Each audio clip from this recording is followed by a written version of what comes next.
Over to you. Thank you very much.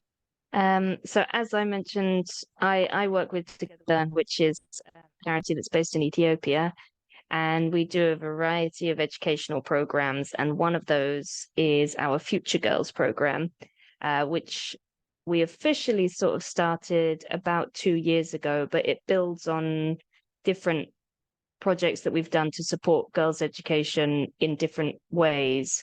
And it's taken sort of everything that we've learned over the past 8 years and then the 20 years before that working in education and tried to create a program that addresses some of the issues that we see affecting girls in schools.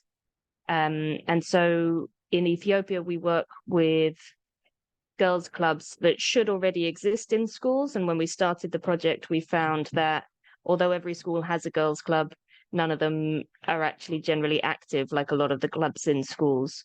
And so this program was about trying to engage all school stakeholders and girls and boys to talk about the issues that affect girls, increase awareness and increase empathy for some of the issues that girls are facing, as well as trying to provide some practical solutions to the problems that they face. And we've been doing that for about 2 years. Murti knows quite a lot about it. She visited our schools and evaluated our program just last month. And today we're going to be speaking to two people that I've come across as we've been learning about this project. So one of those is Mary Jacob, whose project I read about on the Global Partnership for Education blog, and runs girls' clubs and boys' clubs in Nigeria through Whisper to Humanity. And we had a chat and I found what she said about how they'd run their project really, really interesting. So she's going to share that with all of us today. And the other one is Emma, who is from the Girls' Education Challenge. So she's studied girls' clubs around, I'm not going to say where, a lot of them, she can specify where. And so it has a lot of insight into what works, what doesn't work, and what's good practice with girls' clubs. So hopefully there's something in there for all of us to learn from today. I don't know if either of you have a preference for who goes first, Emma or Mary Jacob? No. I think Emma can go. I don't know. Emma, Okay. do you want to go? Yeah. And Mary Jacob, did you have slides you wanted us to show as well? Claire, I don't know if you've got those. Okay. All right. Well, we'll start with Emma then. Well, in true last-minute fashion, I just emailed my slides over to you in case I couldn't share them. So, because I spend my life on Teams rather than Zoom. So if you just bear with me, I shall share my screen. Hopefully that works.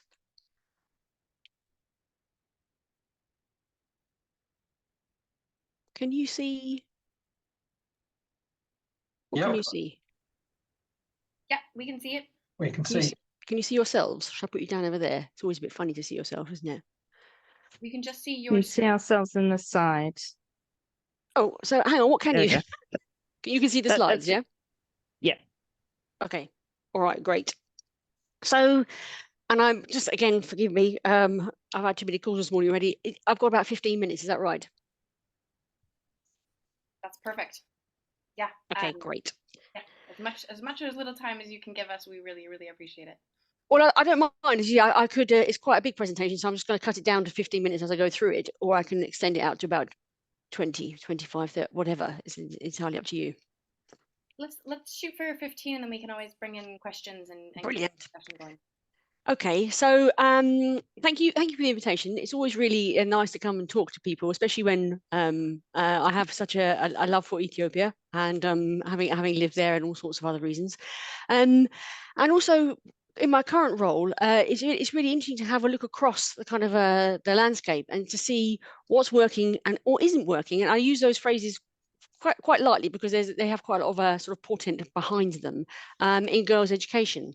And what I want to talk to you today about is girls' clubs and kind of what we've learned around that.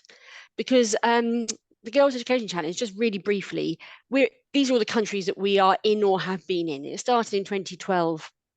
And it was back then, it was like an £855 million investment from FCDO, and it was in 2 phases.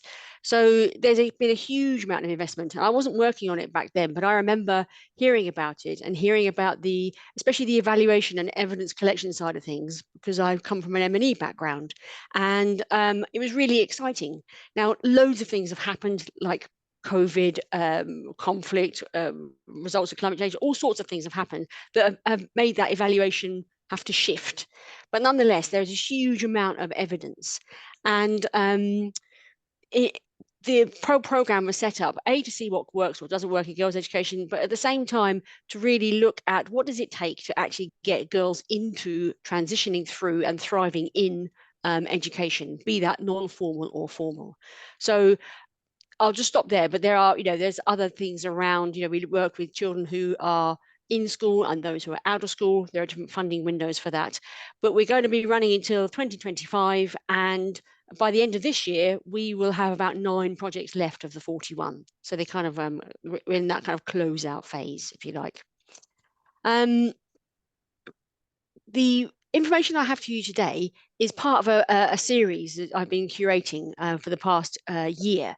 And we're calling it the Learning Brief series. You can see them there, but they ostensibly, the idea is that we have all this evidence. Often we're all implementers. So I work for Cambridge Education, which is sort of an implementer organization, although not an NGO. And we always feel that actually implementation evidence is really, really important, but sometimes doesn't really get a bit of a look in, because people are very much concentrating on what they term robust, gold standard academic evidence. But we sometimes feel that that doesn't really tell you much about the how and the why something works. It might tell you what, but not how do you do it. So this series was set up really to think about what kinds of interventions appear to be shifting success rates on with girls' education. We look at how that happens, why that happens. There's a value for money kind of exposition in part of them. And also we look at kind of recommendations. You can see here the bullet points, all the ones which have come out or are coming out. And this Girls Club one is part of that series. I think it was the 3rd that came out. So I won't go over this, but this is about how we get our evidence. Like I said, it is based on evaluation data. It is based on all sorts of triangulation of different data forms. And it really is around the design, what went well, what didn't go well.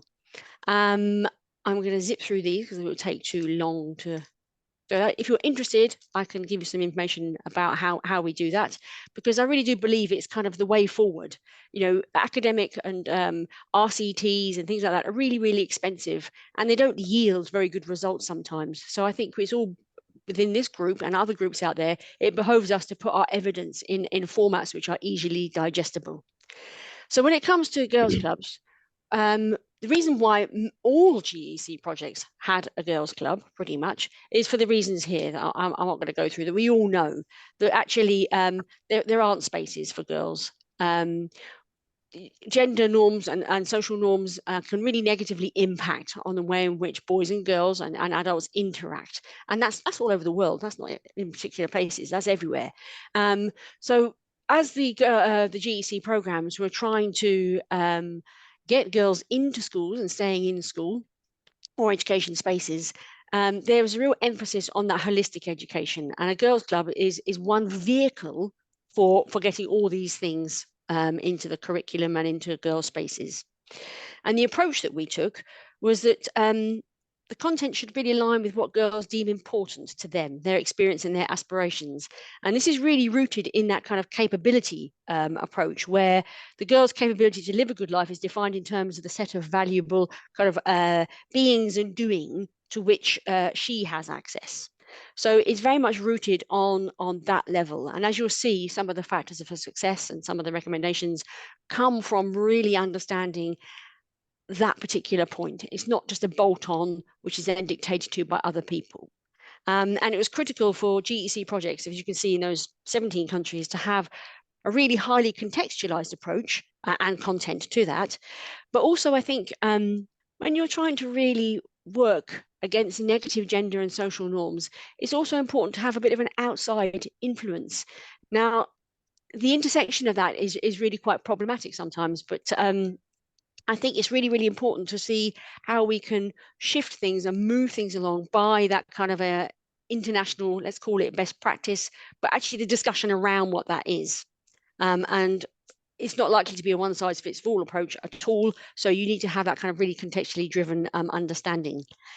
I think, without doing that, I think we're in danger sometimes with things like girls' clubs to repeat and unintentionally reflect the inequalities that already exist in that existing place, because we have adults with their own biases involved and children also. So we need to push it further.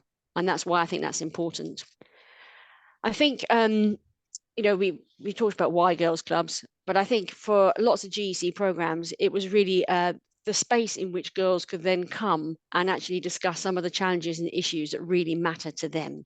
And I think part of that is that empowerment of being able to dictate and determine what that curriculum might be, is about how to meet their needs. And I think many of our clubs, when they were successful, as we'll have a look at, they had sessions that kind of were taking time in places that were suitable and appropriate for those girls to access. Often they might be after school, that the attendance for those wasn't very high, for example. And then the Girls' Club is kind of an informal space in a formal system. So many ministries of education that we worked with didn't really have very formalized rules about those girls' clubs. So actually you could have all sorts of facilitators in them, but they're still within that school setting or that non-formal setting, the alternative basic education. For us, if I look across the evidence, they achieve really amazing things. The vehicle that the Girls' Club is, in its myriad forms across all those projects, has really been hugely successful. There are 6 sort of outcomes here, and we have evaluation data to show that actually belonging to a girls' club or being a member of that, they're more likely to remain in school, they're more self-confident, they have more self-efficacy. Projects measured these things in quite different ways, and that we have another learning brief around that, but for us, it was about that increased awareness, their increased knowledge about the issues, their aspirations, awareness of their rights. They were also very inclusive. We had lots and lots of girls, different linguistic minorities, with disabilities. The whole sort of raison d'etre, if you like, of the Girls' Education Challenge was to work with the most marginalised. And we have myriad case studies and quotes, but also the evaluation data to show that actually the Girls' Club was impacting not only back in their families, but also in the communities and in that wider spaces. I do believe I'm probably running out of time, so I need to speed up, sorry. The brief goes through all the factors for success, and I'm not going to go through all of those right now, but you can see them there in front of you. We developed in 2019 a Girls' Club kind of performance framework, if you like, based on the approach that we had.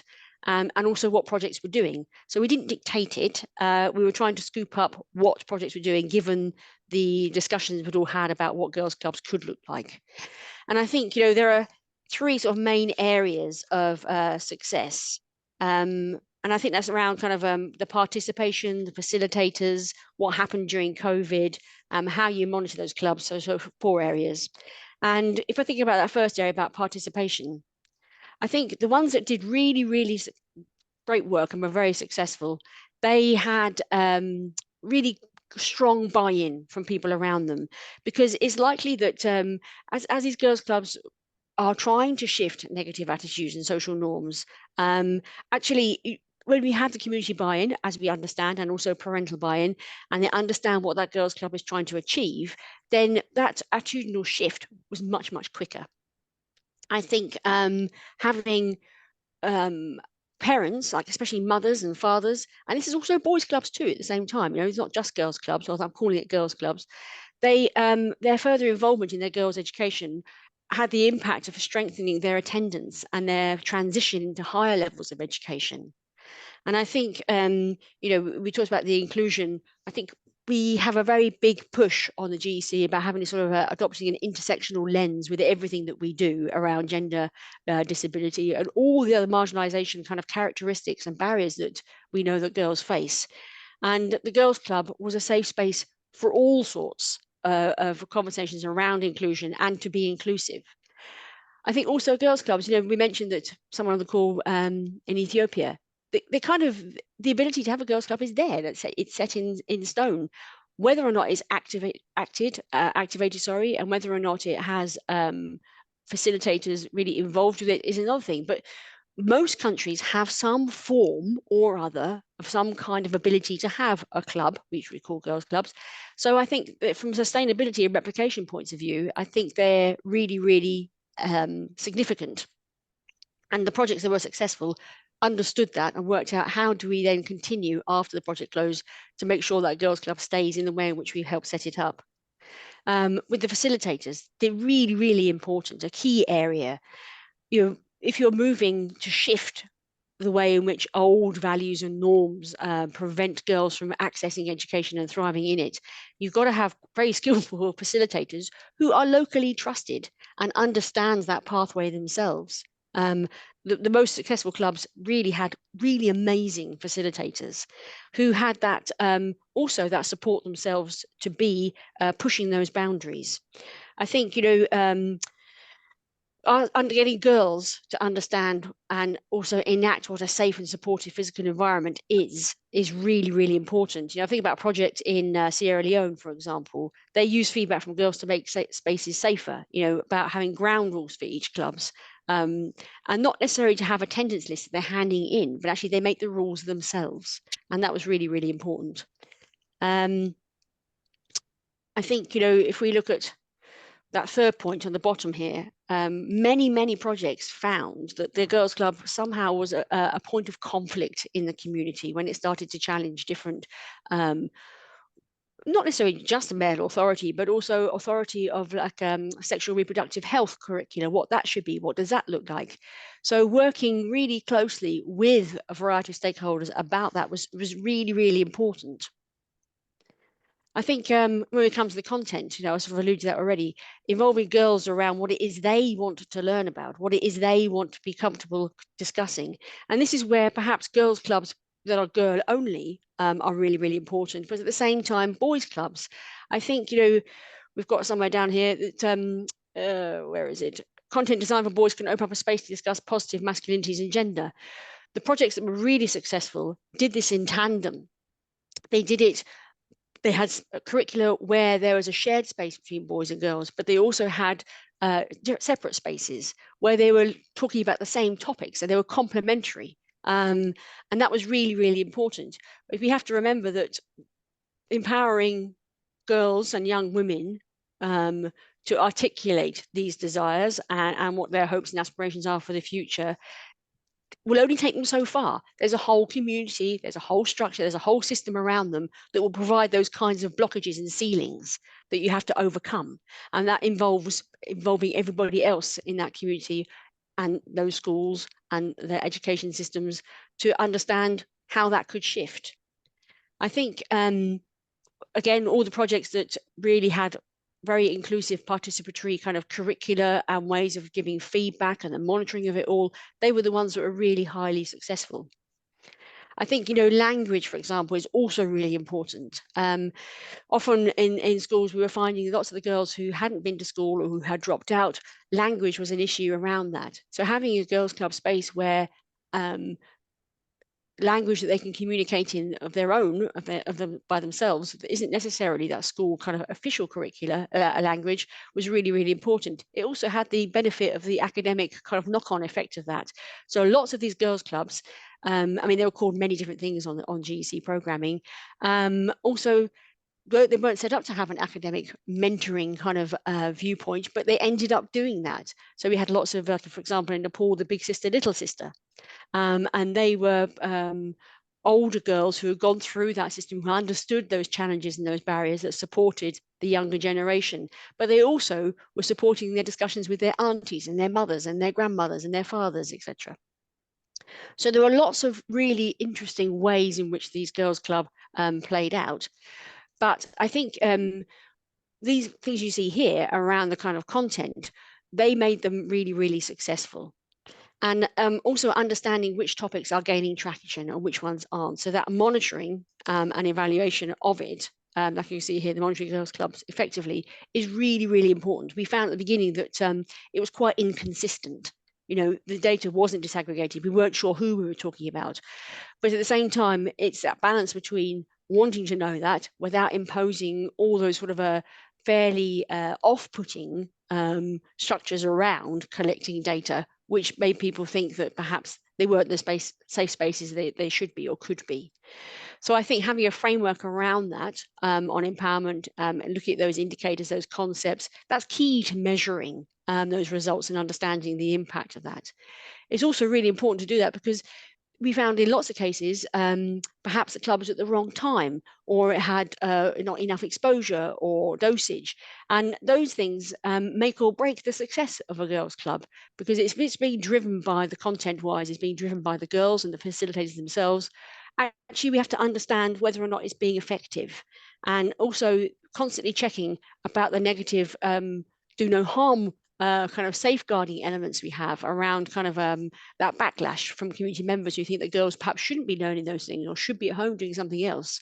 It's really important to maintain that, and it means that you become really adaptive. So the very successful projects did precisely that.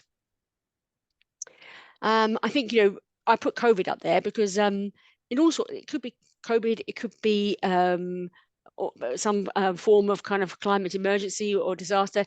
Girls' clubs, once those structures are set up, they are really important and great ways of being able to keep people in contact with each other. And I think we, as I'm sure everyone on the call has found throughout COVID, you know, the levels of anxiety and depression were really, heightened and increased. And I think something like a girls' club provides this supportive network. And at its most successful, there's a project in the pool, the Big Sister, Little Sister, I can send some information around. They had really well-defined kind of pathways of support, and that was also really interesting. And then, just really briefly, I'm not going to go through all these because you can find them in the learning brief, but these are the recommendations that came out of all of this. But primarily, the biggest thing to be thinking around is that for it to be sustainable, design that right at the very start. I know we always say that, but I don't think we ever really do it. So what is it going to look like without any kind of project involvement? And how does that work in terms of the structures and the systems that already exist? I think, a lot of these are kind of reflections on the successes, but it comes from the girls' needs and them understanding what their needs are and being able to articulate those needs, so that communication. I think the most successful projects, really, they started slowly. They looked at what was there, worked with it, and shifted it gently and slowly over time. And I think the more inclusive those clubs are, the more buy-in you end up having, because people who are, and girls who are normally excluded, like girls with disabilities, for example, become included. And that's really, really powerful. And some of the things that the girls' clubs have achieved on the across all the programs are incredible. They've been in policy discussions, but also within their communities, being able to go and run some house-to-household surveys on who's not in school even. They've really, I can give you myriad examples of where girls have really taken the reins with people in their communities and their schools to make education a better, easier, safer place for everybody. And I think, one last thing to say around that is that so much of the work on the GEC, before anything is ever done, there's a whole safeguarding child protection approach which underpins everything. And it was really important in that girls' clubs to make sure that we didn't repeat harmful and negative social norms or gender norms in those clubs. We didn't have do no harm situations arising. We used the safeguarding protocols and that we have on the GEC to help set up all those clubs. And that was no small ask, if I'm being frank about that. But actually, without that bedrock, none of this is successful. And I think, that very one down there, second from the left, plan for the visibility of outcomes, that's really self-reinforcing. When we talk about how much those girls' clubs have achieved in those communities, in those schools, then they become even more strengthened. So I'm going to pause there because I feel like I might have run over time. I'm sorry. No, it's absolutely brilliant. I feel like we could listen to you all morning.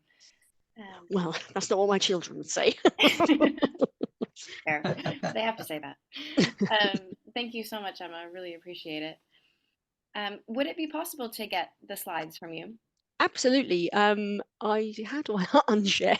Oh, crikey, I'm so not used to this. Yes, that's absolutely fine. No problem. I can unshare for you if you like. There you go. Oh, yeah, I've done it. Yeah. Yeah. And I'll send over the brief as well. So you can see that, because in it are all the examples and bits and pieces. Amazing, amazing. I'm just conscious of time. I know that Mary Jacob has another meeting that she's speaking at, but are there any quick questions? And then what I'm thinking is we'll leave questions till the end that we can discuss. But is there any burning desire questions right now for Emma?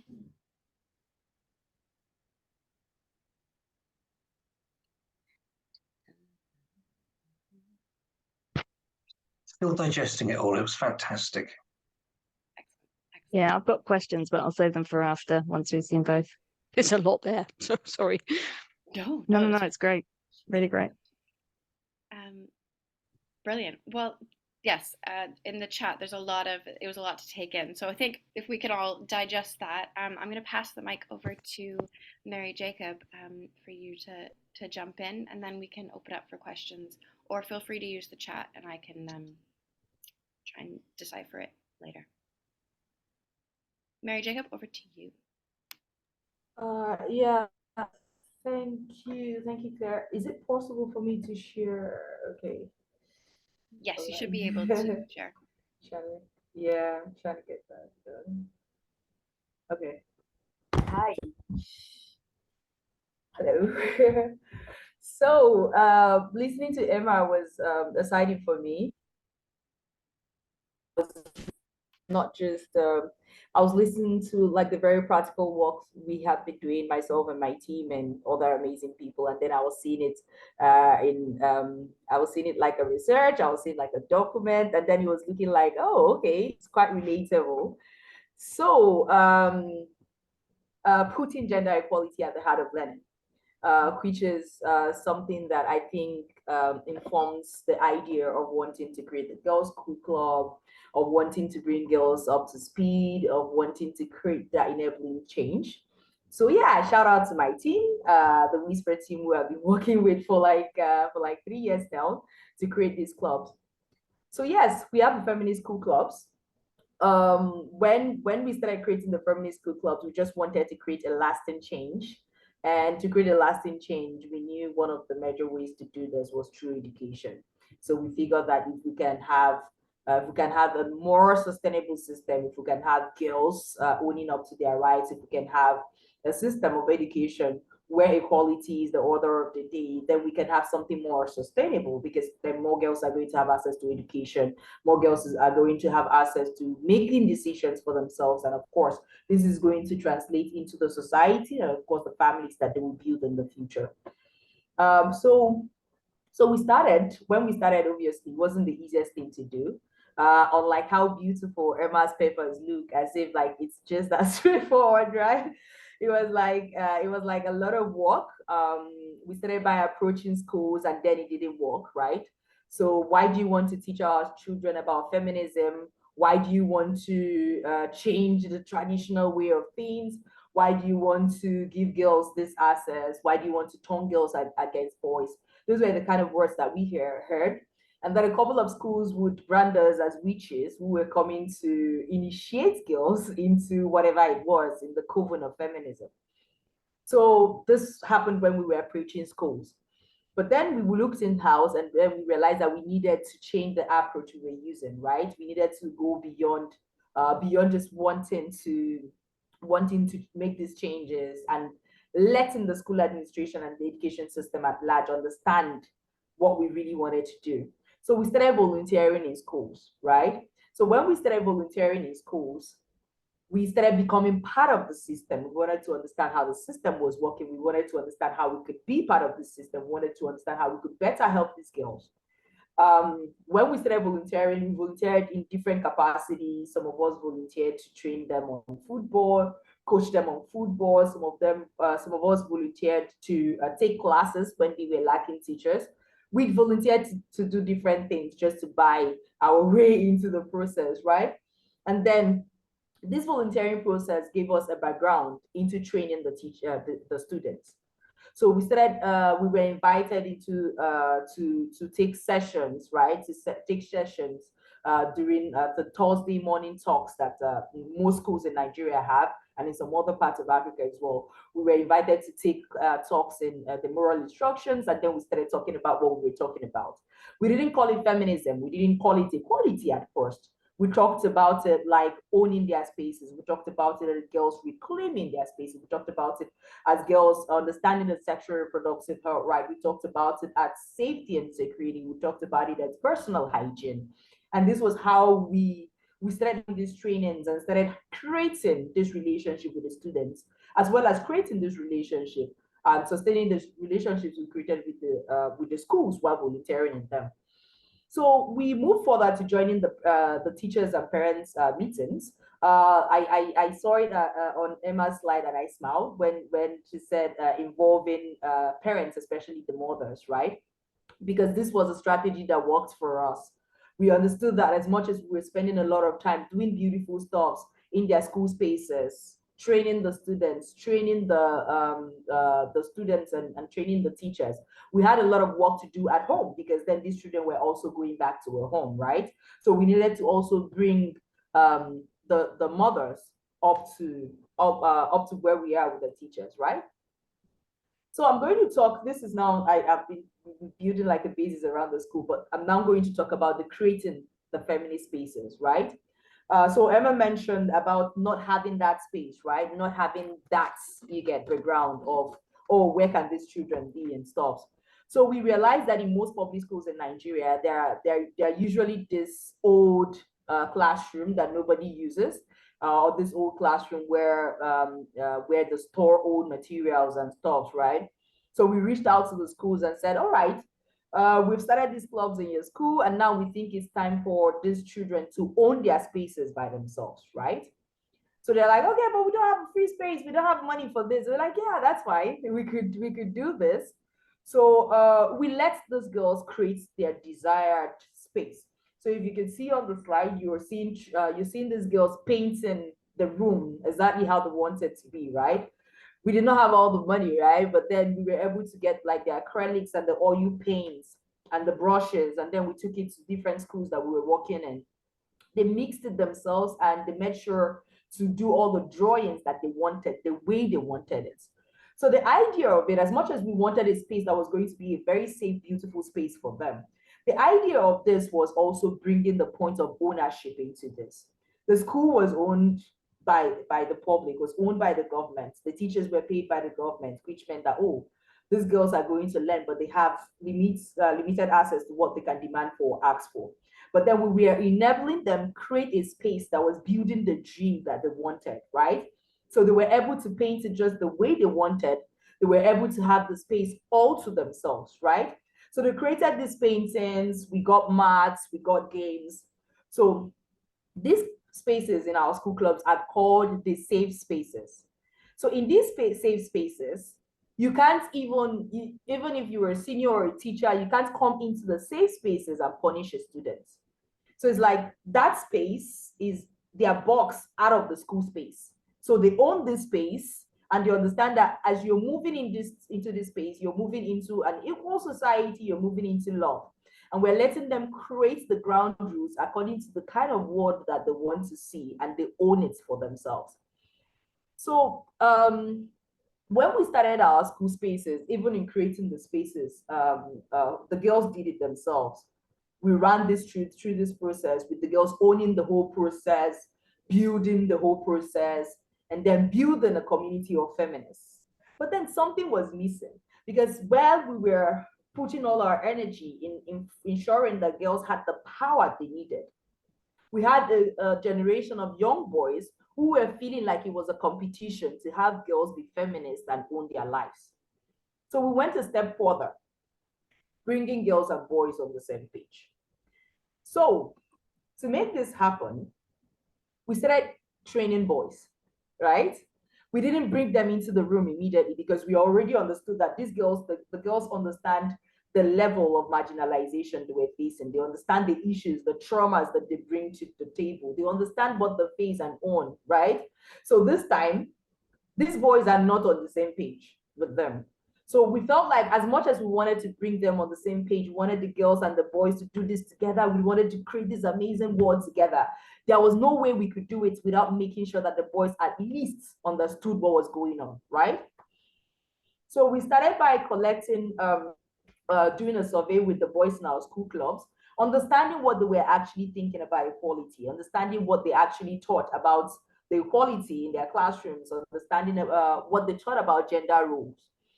And then we went through a process of a positive masculinity campaign, where we had young men who had already been trained and part of the work we were doing. We trained these men through the process, right? And then now they were going back to the school spaces, not to the girls, not to the girls' club, but to the boys.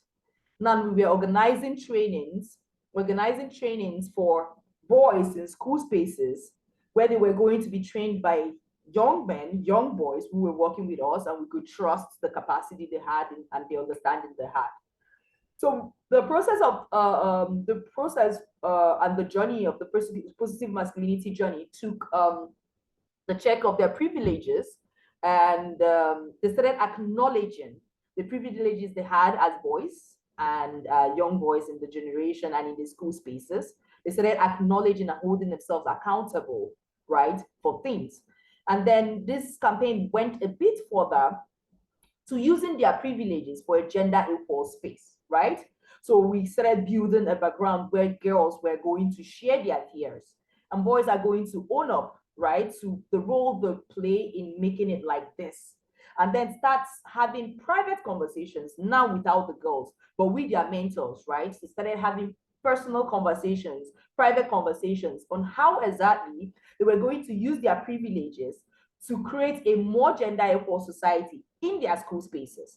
And this was the stage where we felt like, okay, maybe it was time to start bringing them together, because now they acknowledge that they have privileges, and then they're acknowledging that some of these privileges can be a tool to make the society a better place for their peers. So standing in the gap for a positive masculine society, we started giving smaller tasks, right? We started giving smaller tasks, switching gender roles, and trying to get boys to feel in place, right? And trying to get them to literally feel how it felt like to be an average girl in their class on a daily basis, right?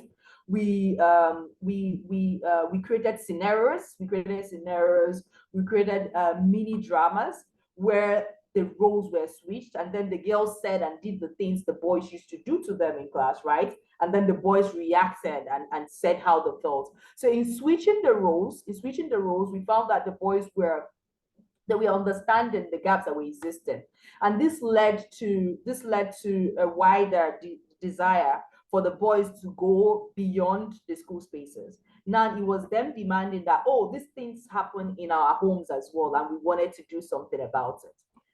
So in building lasting partnerships, we understood that due to limited funding, and since we were expanding the work we were doing, particularly because the school clubs particularly had never really been funded before, we wanted to do something. We wanted to build a partnership of people who understood, believed, and had the desire to sustain it, with or without us showing up in their schools, or with or without us calling them on phones to talk about it. So in building lasting partnerships, we built partnership with boys, of course, and then with teachers. Teachers have been they have played like one of the major parts of all the work we've been doing, because in all our tiny bits of trainings, now they understand it better. And then in my graphics here, there are some pictures of teachers trying to play the whisper games, trying to play like children themselves, right? And feel how it felt to be the students that they teach. Then we joined, through joining the Parents Teacher Association meetings, we started building partnership with parents as well, and started joining conversations in the communities. And since we had already started creating a relationship with the teachers and the parents, with the teachers and the students, and organizing competitions, right? Healthy competitions, and then their children were winning and coming home with prizes. So parents were literally just excited to get to know us and understand what our talks were actually. And then creating a level playing ground. we understood that most of these children don't have access, equal access, right? And in so many homes, the access they have to anything was determined by their gender. So we created the Whisper board games. It's called the Whisper Feminist Games. So we have the junior board games, the senior board games, and we created it in our little groups in the Whisper space. So this is a picture of two students from two different schools playing the Whisper game. So, and then this is me having fun with children in a pitch. So we started creating a more enabling space where children just could play, you know, without gender, without any identity, just play and be children, right? So in the process of playing, we understood that at that point where they were playing, it meant nothing about who they were, where they came from. All they wanted to do was win, have fun, understand the game, play it again, do it better, do it again and again, right? So we started creating more spaces where these schools were going to meet themselves and these students were going to meet themselves, come together, play these games better. And then they were not just any games, right? So we have it was literally created for the purpose of the school clubs at first. And then in these games, we have the body scrabbles, which enable children identify their body parts. We have the shape scrabble, this particular one, which is particularly on gender stereotypes. We have another one which is on reviewing careers in school spaces and safety. So we created all of these games, and then we brought it together for these children to play. So while they were playing, there was a learning process happening, but then they were having fun. And then it didn't seem as serious as sitting them down in the classroom and trying to tell them all the adult stuff that they were not used to. And then we started having parents talk about practical things. I know I share this a lot, but I mean, I'm still going to share it quick because it's actually like a very personal highlight. One of the first times we started sharing the games, I remember a parent saying that their child came back home and asked the father, why don't you go to the kitchen? The daddy in the Whisper game goes to the kitchen. So it was like a very tiny thing, but then it meant that from playing the game, they realized that, oh, daddies are also supposed to be in the kitchen, right? So why is my own daddy not going to the kitchen? And because they were young, it opened conversations at home. And I felt like, oh, that's like a huge achievement, right? So capitalizing on learning and connecting through play, we understood how this much meant to children, how much playing and having fun meant to them. So we ensured that the Whisper safe space was not just a space to come and tell stories like it was, but then it was a space to also play. It was a space to have fun. It was a space that should encompass everything that every child dreamt of and couldn't have, right? It was a space for them to write poetry. It was a space for them to read novels. It was a space for them to throw their balls around and just be children without wondering and thinking about what society expects from a particular child for their gender. And then so far, our key learning is don't tell them, show them.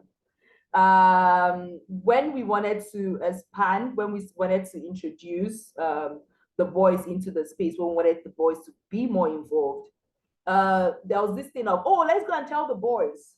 But then I know that as a child, I wouldn't have been excited if I had some grown man telling me that, oh, this is how women should be, this is how girls should be.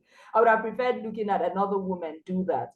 So this was how we ensured that the men that were part of the team were leading the process of the boys club while we were leading the process of the girls club, because we wanted to create that healthy image of what an average child could look at and say, oh, there is possibility for me. We wanted to create that image. And in creating that image, we literally just needed to show them.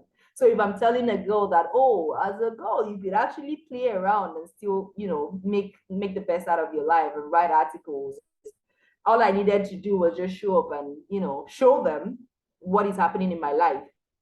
And then it could only open their minds to dream, to wish, to desire, and to plan towards it. And the same was it for the boys as well, dreaming and making these desires because they could see other men doing it. So yes, don't tell them, show them. Presently, in our work, Whisper is working. We're working across 8 countries across Africa. So we started in Nigeria. So now we have volunteers in Zimbabwe. We have a volunteer in Zambia. We have volunteers in Sierra Leone, Gambia, Uganda, Ghana, Cameroon. Okay, so I think one country is missing now. We also have one in Kenya. He just started 2 months ago, and it's been a beautiful journey. Nothing too serious, obviously. So we just have a group of young activists who are willing to make this demand and make the change that they want to see in their society. Reach out to us, get on board. We have this amazing conversation, dream big of how and what we want to see our education space become. And when that is done, if you're willing to create a school club, we are able to offer as much support as possible, guide you through the process, and possibly have another volunteer, another youth leader who has already started their own clubs help you and support you through the process.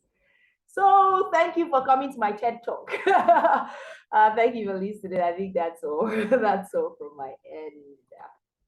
Thank you. Amazing. Thank you so much, Mary Jacob.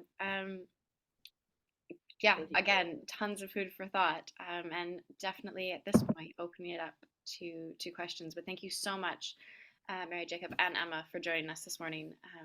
So much information, really, really exciting as well. Are there any questions, thoughts, comments, emotions, feelings?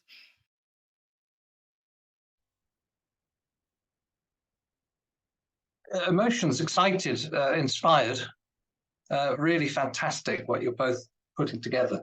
I have a question on the kind of age group of the clubs.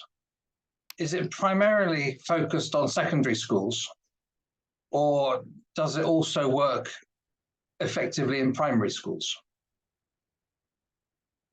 Okay, sorry, the power went off here. So but yeah, if I get the question correctly, Julian, are you asking if this works just for secondary schools or if it works for primary schools as well? Yeah. Okay, all right. So when we started, we actually started with primary schools, which was beautiful. And yes, it was working for primary schools, but then we don't use the same approach that we use in secondary school for primary school.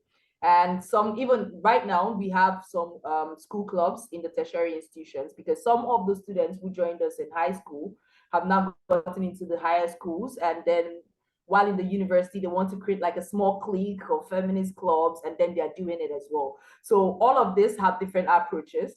For the primary school, we basically concentrate a lot more on play, and we concentrate on making songs. We concentrate on making songs and playing like the very tiny games that are very well used to. In the secondary schools, we start introducing the part of having conversations and sharing, right? And mentorship and all of that. There was a time that we also invited students from secondary school, from the first 3 years in secondary school, to come and share personal experiences in primary school. So it felt like they were closer to them in primary school, and they could also share how being sure of themselves had helped them in high school and all of that. But yeah, the approaches are different, but yes, we also reach out to primary and secondary schools. I would agree. Yeah, I think the important thing is the purpose. It can be at any level, but why are you doing it? And then that sort of dictates how. Yeah, and I think it's really interesting to hear, Mary Jacob, about the way in which the volunteers have been set up and they're running it, and the sort of the activist side of it, because I think for a lot of the GEC projects, because they're FCDO funded and because they're sort of centrally managed, they're not activists, or FCDO isn't an activist organization, and it isn't about advocacy either. So judging that line has been quite tricky for some of the programs, because actually that's where it's rooted. And if I think about, so I think some of the successes we might have seen on a broader level around, I'm thinking about your age question, is they've tried to go into the system a bit more. So if I think about in Nepal, the projects there who did the big sister, little sister thing, that's morphed into what's called the GIEN, which is the Girls Inclusive Education Network. So that's now in lots of pikers in Nepal, and is government funded and backed and resourced now. And that came out of ostensibly activist groups looking to mitigate with adolescents climate change issues in Nepal. But the projects originally, because we had the luxury of starting in 2012 with primary school level, although not age, children, they've morphed over time. And I think one of the lessons around that is being really true to the purpose of why you're going to have that space, whatever you call it, and what you want that space to achieve.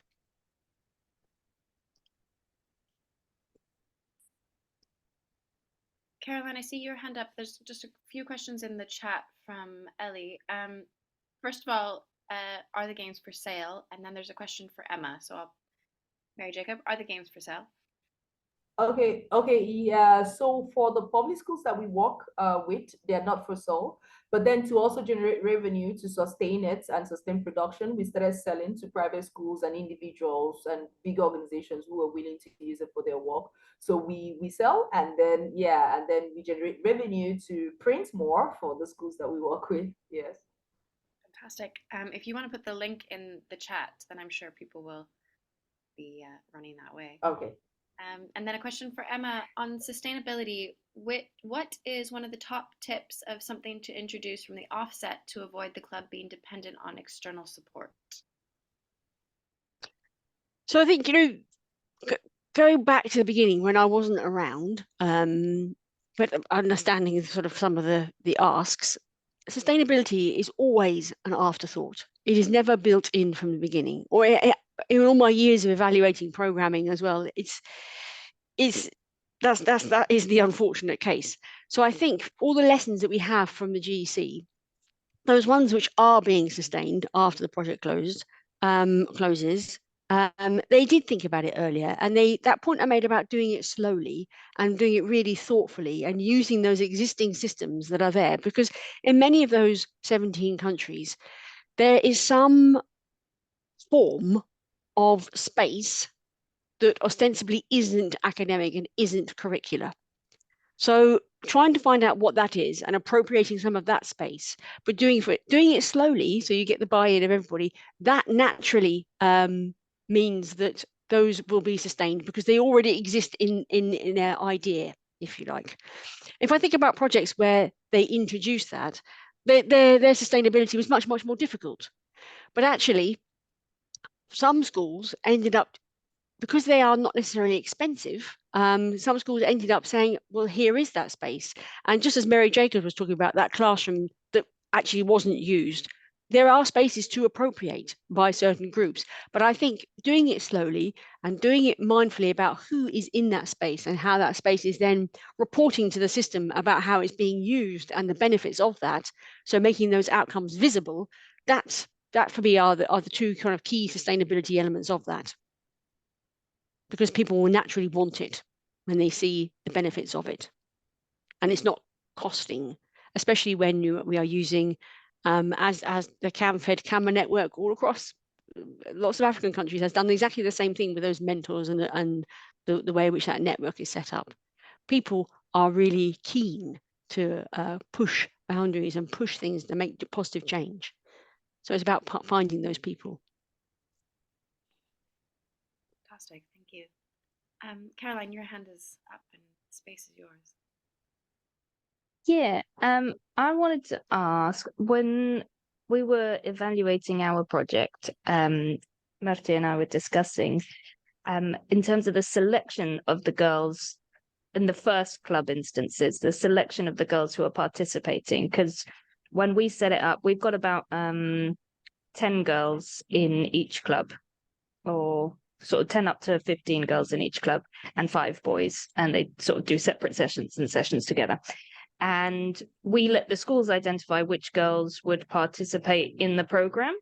And we sort of thought, because we're providing some resources as well, that we thought the most vulnerable would be identified. But actually because there were talking elements, so they do presentations at the flag ceremony, sort of school assembly type things, the schools selected girls who already had a certain level of confidence and had the ability to talk. And we were sort of discussing whether actually that was a benefit, because it means that we're we're training up girls who will be the role models. They have the capacity to talk already, and they can be role models to the other girls and encourage the other girls and be somebody that the other girls can come to. Weighing that up against maybe targeting the most vulnerable girls in the school from the offset. I don't know if either of you have any thoughts about who to target first or who to include in the clubs.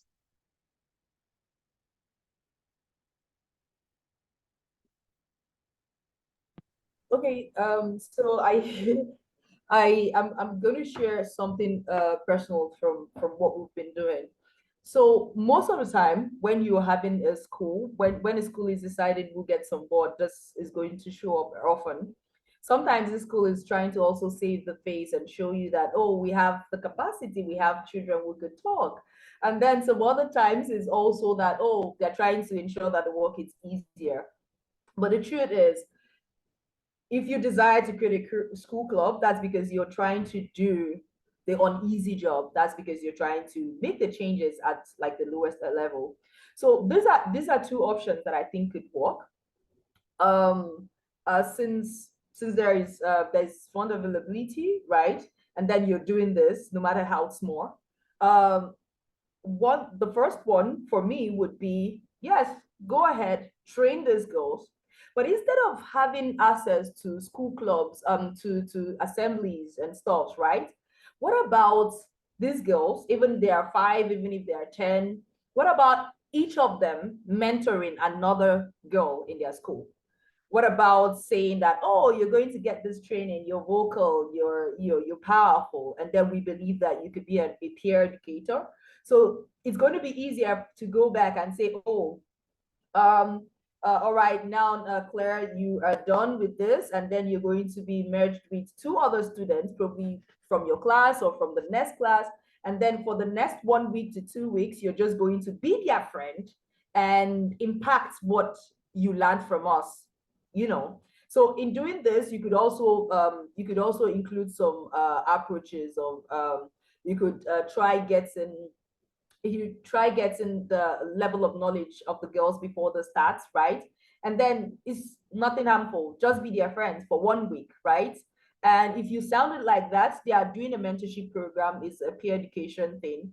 But then it's easier when you're saying you're going to make new friends for 2 weeks and teach them what you have learned, than saying you're going to train these people. Then you're going to start seeing the hierarchy, and then they're going to feel like they're bigger and stuff, right? And then the second option could be making, if it's very accessible, the second option could be making it open. If you want to be part of this club, do it. Come, join, right? You know your budget line, you know how many children you can take in, right? And then you can have specific things you're looking for. You might be looking for that girl who is unable to talk to anybody, but she's interested and wants to be part of this club. Get on board. You might find the girl who wants to speak and she loves it. Get on board. So if you're looking for 10 girls and you have 50 girls saying, oh, we want this, that's fine.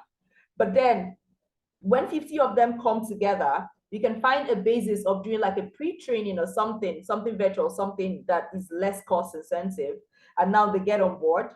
And you're going to be sure that you're literally going to be seeing these people, and you're going to understand these people you're going to understand these girls or boys who are willing to get on board, but they don't know how to communicate it and they don't know how to do it.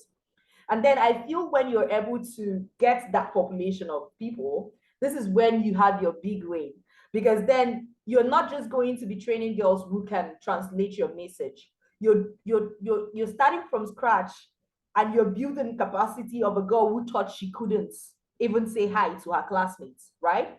And it's going to even help the credibility of the work, because now other girls are going to feel like there is a whole lot of power because this classmate of mine who couldn't talk is able to talk now. So yeah, those are my 2 options. You could explore them and probably bring them together and see what you could create out of them as well.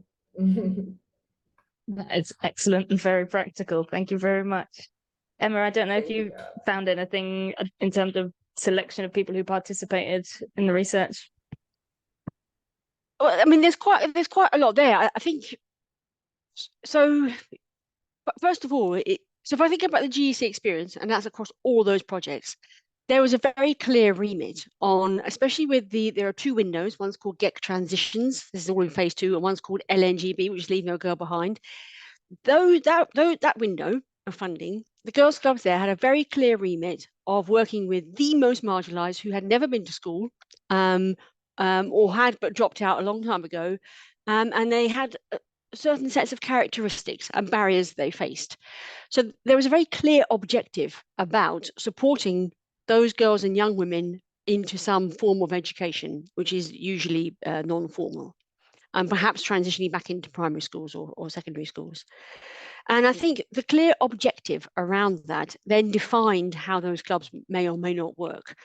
So I guess the point I'm trying to make is that if we don't think really carefully about what goal we are trying to achieve or what objective it is we have for that club, then we really run the risk of having kind of like a do no harm risks of bullying, of hierarchy, creating differences, being exclusionary.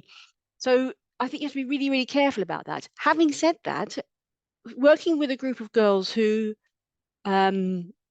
or boys who will act as a mentor, whether you call it a mentor or not. And I really like your thoughts on that, Mary Jacob, about sort of teaching others. When you do that, you kind of need that because that will also give you access to others. But I think working out beforehand what your timeline is, what it is you're going to do, when you're going to do it in terms of getting more people coming into the club or not, and that club's remit is really, really important, because then you can talk to other people who are going to support that club or not, as the case may be, in those communities, in those schools, about the remit of that. So on GEC, they purposefully had to be open and inclusive.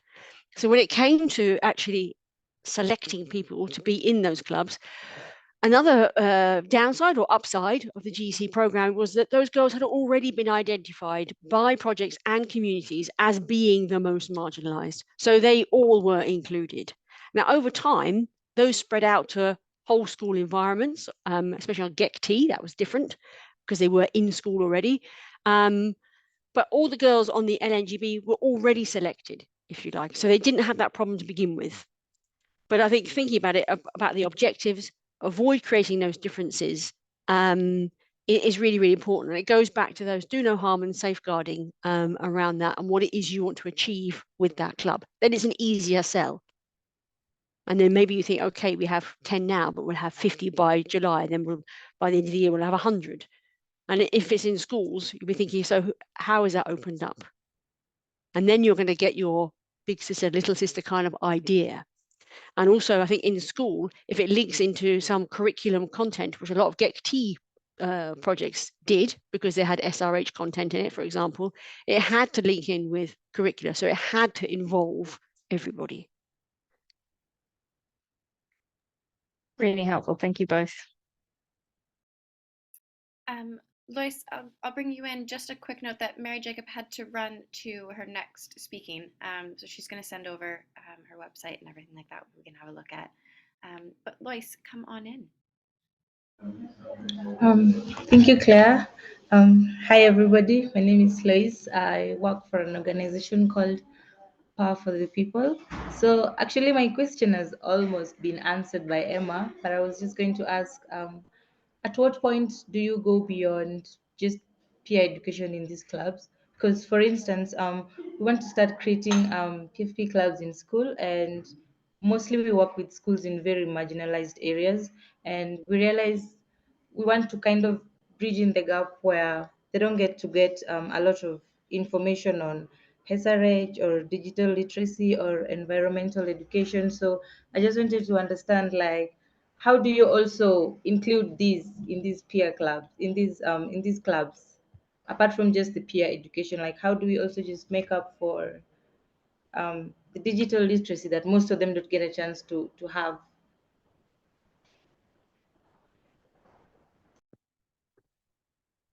So again, if I go back to how and why these clubs were set up and the remit behind them, it was about having them be girl-led spaces. So whatever went on in that club was determined with the facilitator right at the beginning about the remit. What would they do? What would they look at? What is it they were interested in? And that determined content. And then over time, some of those clubs brought in content, like I said, from the curriculum that existed in that education system, and some didn't. But they were all led by those conversations between the girls and the facilitator. So when it comes to something like digital literacy, if I think about some of the areas where, or most of the areas where we had projects, the ability to have digital content was really, really constrained. It really limited. Not always, but so there wasn't a big digital literacy push. However, there were loads of examples where actually opening up digital options came through those clubs. So again, if I think about some communities, and again, actually this is another Nepal example, there are loads, but I don't know why I keep remembering this one. Those there were mobile phones in the community, for example, but they were deemed not accessible or good or worthy of anybody's interest, if you like, in a school situation, because A, there weren't that many of them, and also culturally they weren't seen as very positive things to have. However, in COVID, and wanting to reach out, the big sister, little sister kind of groups, they brokered conversations with families about beginning to use a neighbor's mobile phone in order to get lessons and contact with projects and schools. So, but that was determined even before COVID with that girls' club, that they wanted to understand more about that digital world. Now, that's a very small example, but that was in a community where there was no digital literacy access at all. So I think I can send over some more examples of how that was built into curricula, but what the project did was in relation to the school was determining what that curriculum would be if there was a curriculum in that girls' club. And then with the non-formal sector, that was way more fluid and driven by what the girls and the facilitators deemed appropriate or needed or wanted even.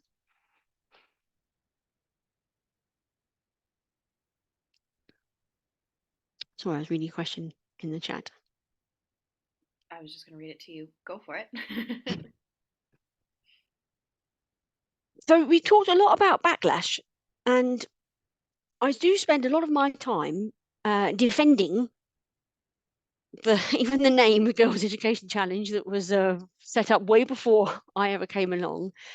There's an interesting discussion around including men and boys.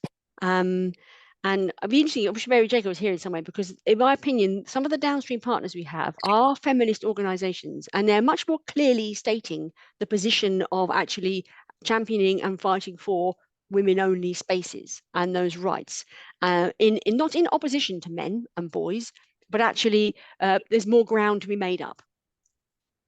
That's in contrast to perhaps an FCDO or government view of even in their women and girls strategy around what that looks like. So when it comes to selecting men and boys, a lot of those projects pushed back right at the start when they were getting their funding from FCDO, saying it's not only girls, we need to include boys too. So we've always included boys and men. They just haven't been in the same numbers as the girls and the young women.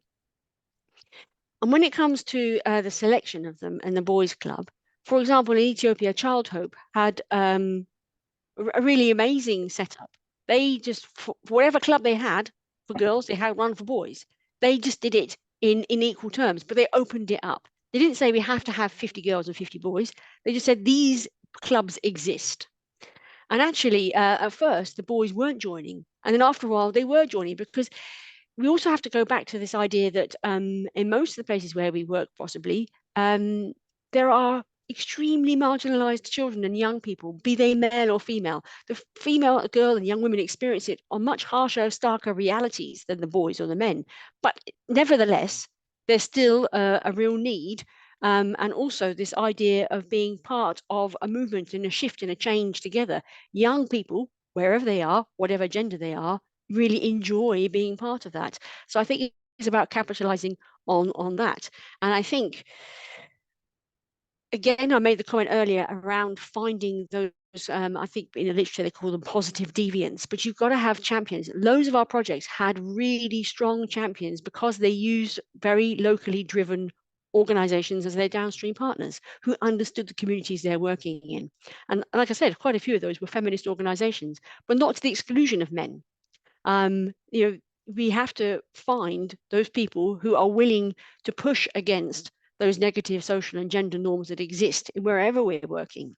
And that's how many of the GEC projects did that, or the ones that were successful did that. And Child Hope in Ethiopia being one very good example of that.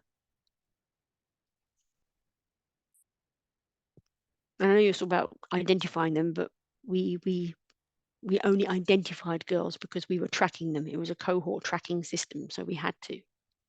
That's different. Thank you.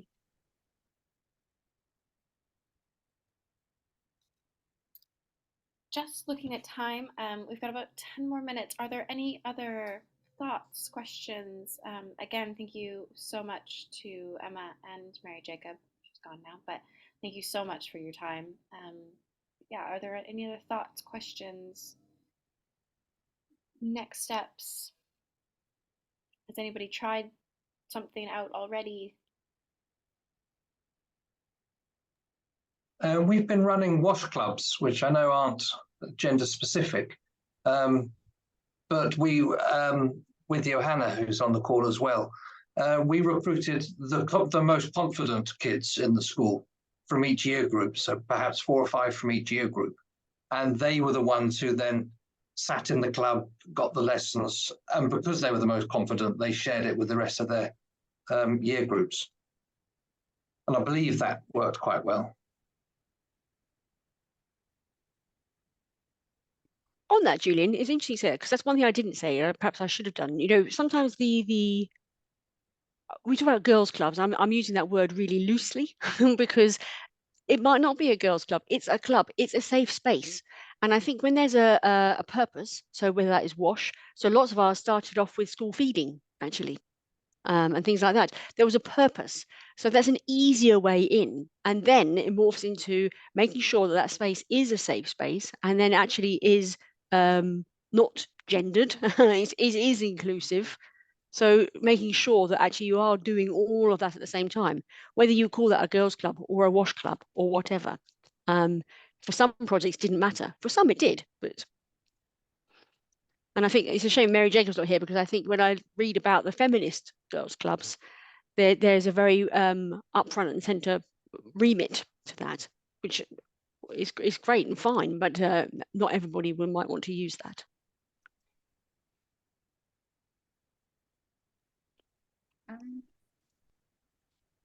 Thank you, Claire. I just want to comment on Mary J, although she's left, the use of games for educational purposes.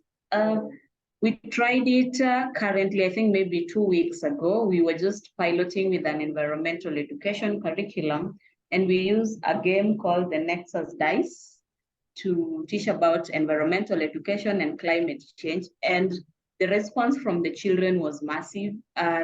Remember when we started out and we explained, and it's all these pictures, it really worked out. And it got me thinking that especially for the younger children in primary school, that you might have a difficulty in explaining some of these terms, some of these games actually work really well for them in grasping the concept and getting to even share with others. So I'm really looking forward to maybe getting a presentation and seeing how, because I see they develop games. So for this particular one, it was just a game that was given to us. We just found it and it was really used, but it will really be interesting to develop something that is actually specific to a location that we work with. And it seems like they have quite an experience in developing the game. So thank you for bringing this team together.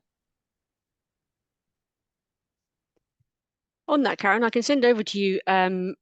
So I've just reviewed Save the Children's guidelines on play. So they've worked with Right to Play and other organisations about kind of creating these guidelines, but actually it's more of a toolkit. So it signposts loads of games, loads of forms of play for different age groups, for different purposes. And so Save the Children are pushing that front and centre in everything they do at the moment. But there's also, if you think about the actual name escapes me now. It's a global body where they do life skills curriculum, and I was looking at their life skills curriculum the other day because we're doing a piece of work with them. And again, there's a big toolkit with lots of games and lots of play that address topics like climate change, SRH, all sorts of things. So it's their life skills. It comes from, I think J-PAL may have funded it, but that's a really nice kind of a collection of all sorts of other people's work on that. Please do. I'll be grateful. Should I send it to you, Claire? I don't think I've got everybody's email address. Yeah, absolutely. I can send it out after that. That'd be great. Thank you. The Save the Children one, I just have to check if I can share it yet. As soon as I can, I will. But I better check first before I give other people's work away. Amazing. Thank you. I think there's quite a few interested. So yeah, if you can get permission, that would be fantastic, and I can send it out to everybody. Amazing. Well, again, thank you so much, Emma, and a major thank you to Caroline for putting today together. It was all you behind the scenes, so really appreciate that. And on that note, you know, we've got the summer holidays, which may or may not be a thing, but probably our next forum meeting would be kind of early September, if that works for everyone. And on that note, what do we want to talk about? Do we want to continue this conversation? Is there another conversation we want to bring back? Is there something new that you're trialing? This space is for us. There's no rules.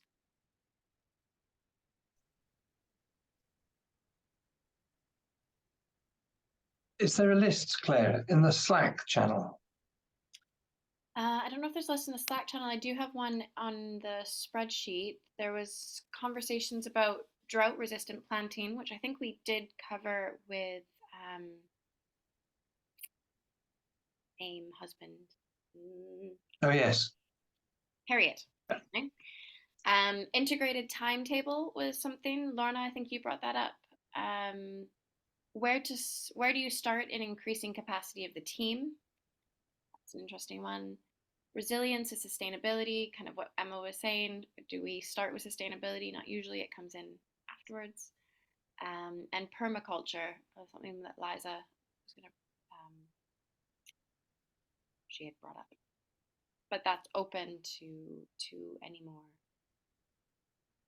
Has there been a session on sort of using technology for monitoring or expanding education options? Because that's something that we've just started doing on one of our literacy projects to get local education supervisors reporting to us using an app.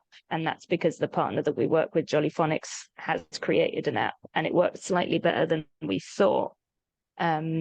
But every other time previously when we've thought about doing it, we've thought it's an issue because a lot of the people that we work with don't necessarily have smartphones. So if that's not been discussed, I'd be interested to hear about anybody who's using technology in any way like that to support their programs.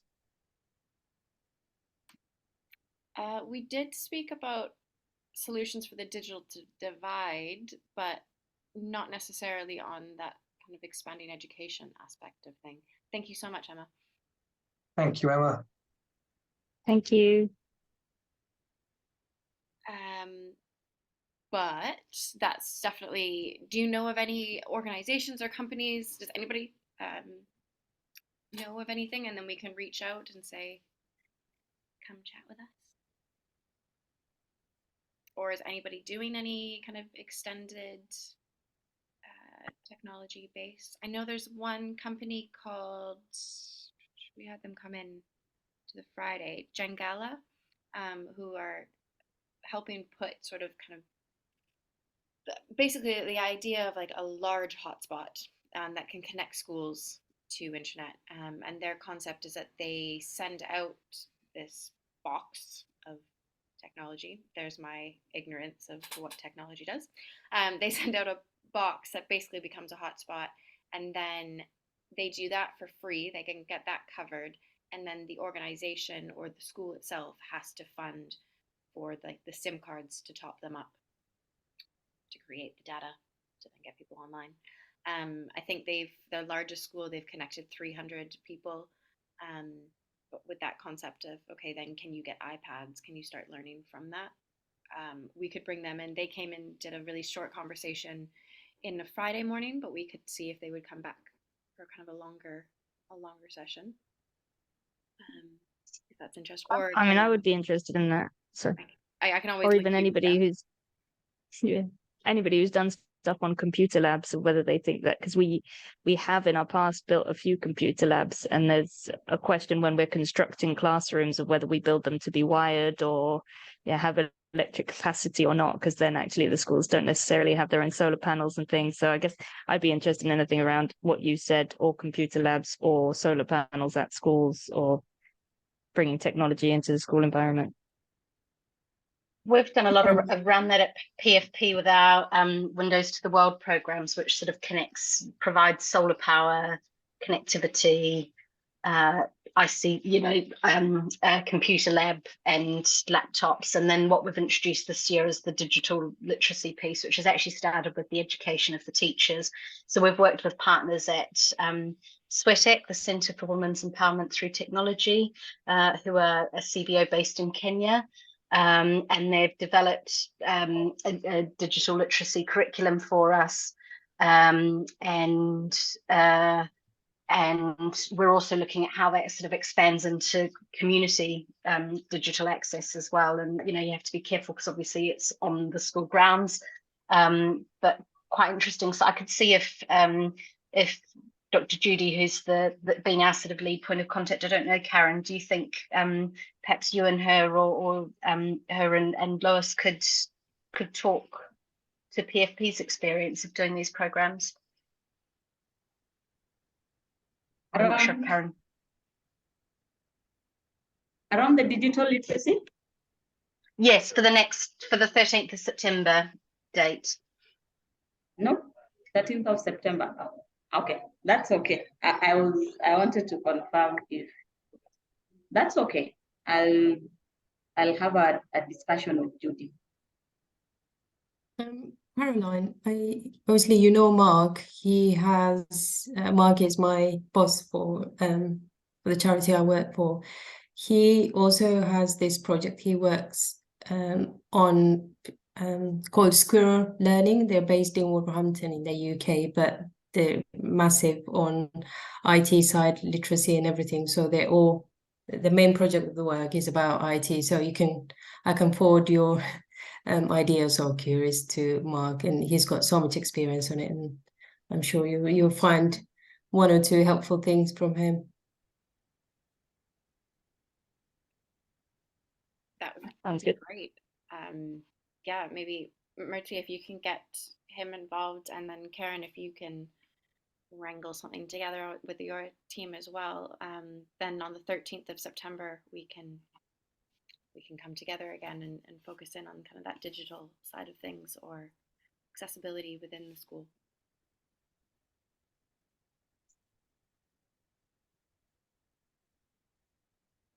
Amazing. Sounds like a plan.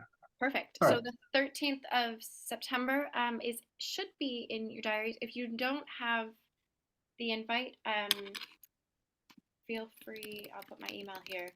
Email me, and then I'll make sure that you're in that. And it's open to any one of your team members as well. So do feel free to. I won't actually be here for that one, but that's the beauty of this. It can run itself. This room will be open, so the link will be the same. And won't be used by anybody else. Just a quick question from Johanna in the chat.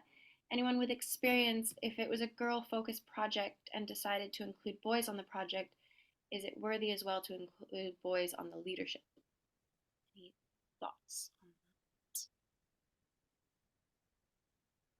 Well, just in our own experience, we started, the idea was to have male leaders for the boys sections and female leaders for the girls sections. And when we started implementing, we didn't actually set up with the male leaders, and we found that boys started dropping off, which could have been for a number of reasons, but then we brought male leaders in.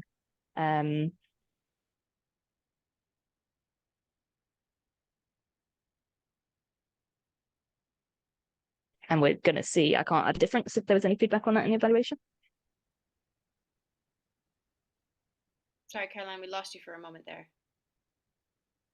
Sorry, I was just passing over to Marti in case she knew from the evaluation whether the reintroduction of male leaders made a difference to the boys.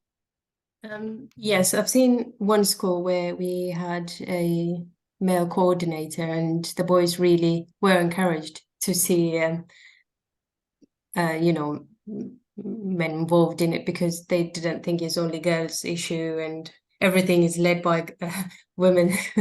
So I think it was very helpful, and I did get feedback from the school that it was very helpful to have a male leader in the group.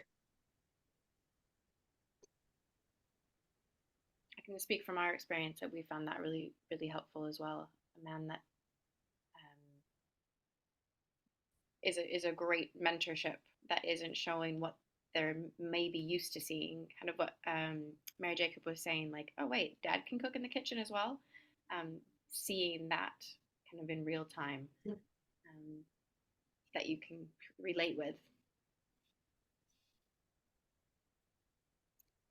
Amazing. Well, the 13th of September will be our next day. We do have a Slack channel if people want to continue to chat about this.